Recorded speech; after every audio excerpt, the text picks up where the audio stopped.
I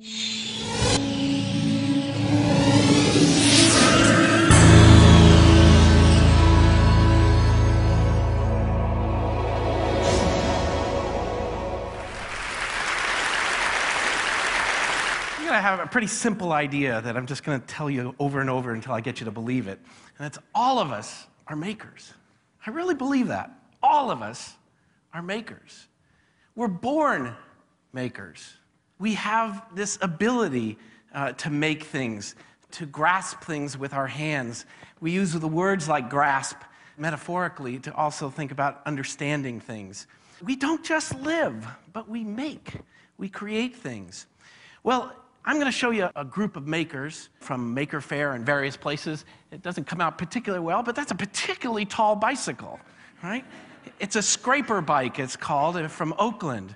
And this is a particularly small scooter for this gentleman of this size, but he's trying to power it or motorize it with a drill, right? And the question he had is, can I do it? Can it be done? Apparently it can. So makers are enthusiasts, they are amateurs, they're people who love doing what they do. They don't always even know why they're doing it. We have begun organizing makers at our Maker Faire. There was one held in Detroit here last summer, and it'll be held again next summer at the Henry Ford. But we hold them in San Francisco, and in New York. And it's a fabulous event to just meet and talk to these people who make things and are there to just show them to you and talk about them and have a great conversation. How do I get one of those? These are electric muffins. Did you guys get those? So I know Ford has new electric vehicles coming out. We got there first. This is something I call swinging in the rain. And if you can barely see it, but it's a controller at top cycles the water to fall just before and after you've passed through the bottom of the ark. So imagine a kid. Am I going to get wet? Am I going to get wet? No, I didn't get wet. Am I going to get wet? Am I going to get wet? That's the experience of a kind of a clever ride.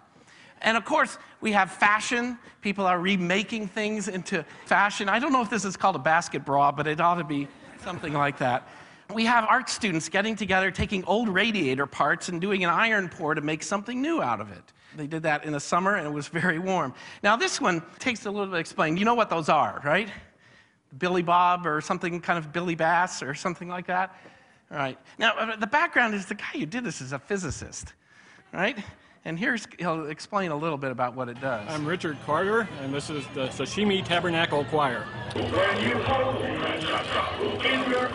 This is all computer controlled in an old Volvo.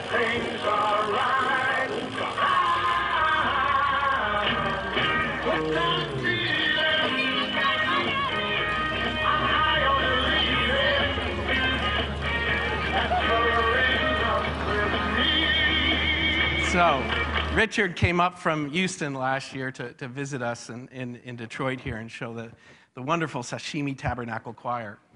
So, are you a maker? How many people here would say you're a maker?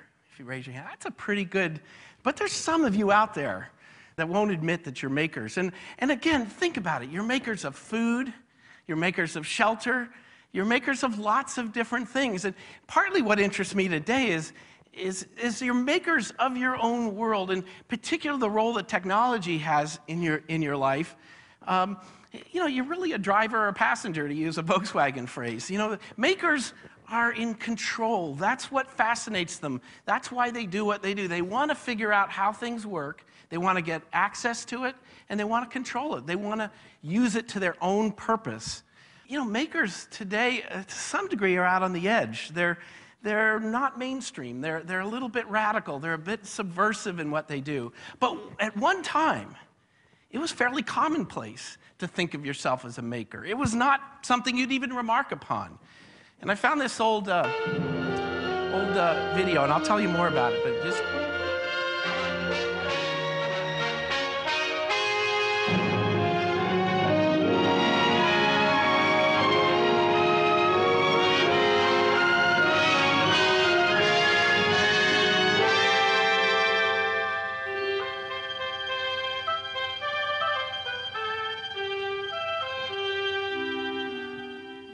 Of all things Americans are, we are makers. With our strengths and our minds and spirit, we gather, we form, and we fashion. Makers and shapers and put-it-togetherers. So it goes on to show you people making things out of wood, a grandfather making a ship in a bottle, a woman making a pie. So somewhat standard fare of the day. But it was a sense of pride that we made things, that the world around us was made by us. It didn't just exist. We made it, and we were connected to it that way. And I think that's tremendously important. Now, I'm going to tell you one funny thing about this. This particular reel it's an industrial video, but it was shown in drive-in theaters in 1961, in the Detroit area, in fact, and it preceded Alfred Hitchcock's Psycho. So I like to think there was something going on there of the new generation of makers coming out of this plus Psycho. This is Andrew Archer.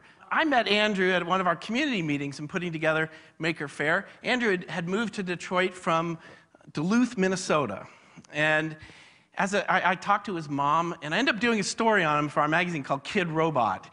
And he's just a kid that grew up playing with tools instead of toys. He liked to take things apart. His mother gave him a part of the garage, and he collected things from yard sales, and he made stuff.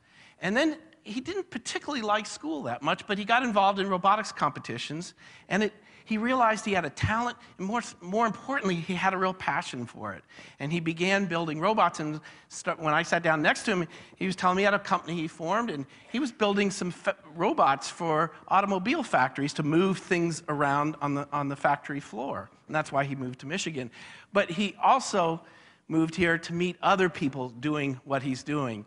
And this kind of gets to this important idea today. This is Jeff and Bilal and several others here in a hackerspace. And there's about 3 hackerspaces or more in Detroit, and there's probably even some new ones since I've been here last. But these are like clubs. They're sharing tools, sharing space, sharing expertise in what to make. And so it's a very interesting phenomenon that's going across the world. But essentially, these are people that are playing with technology. Let me say that again, playing. They don't necessarily know what they're doing or why they're doing it.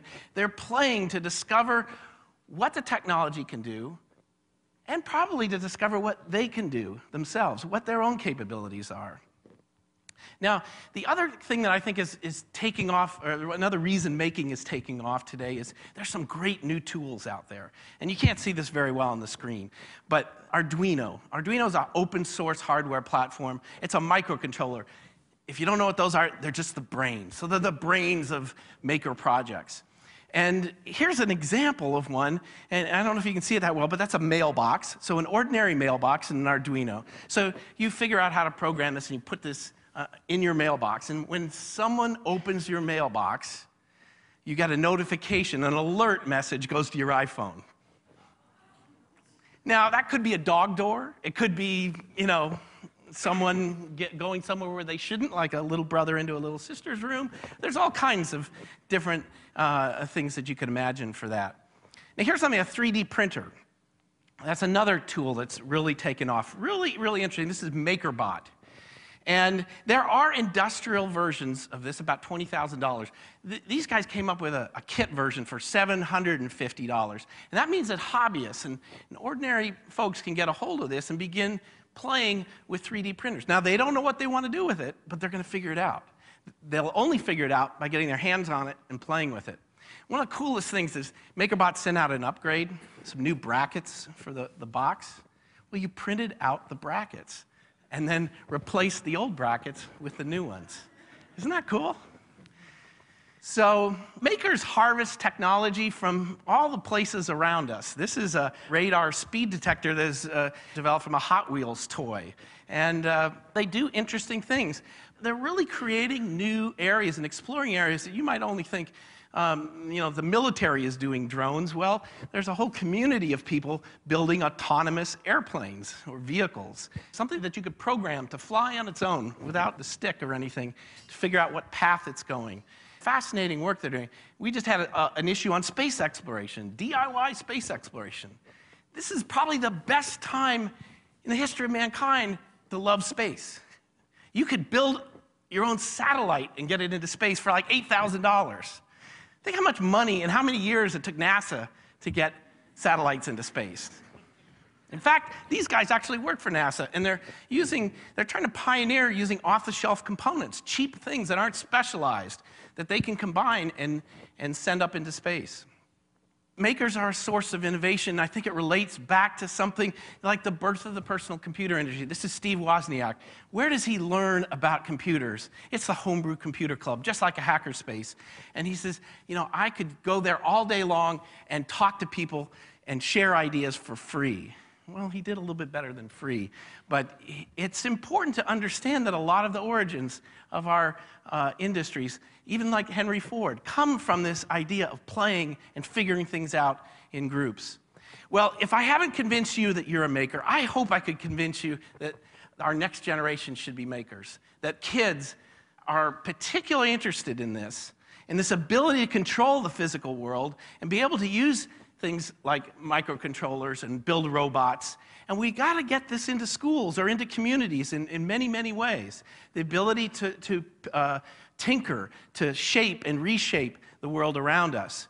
There's a great opportunity today, and that's what I really care about the most. So the answer to the question, what will America make? It's more makers. Thank you very much.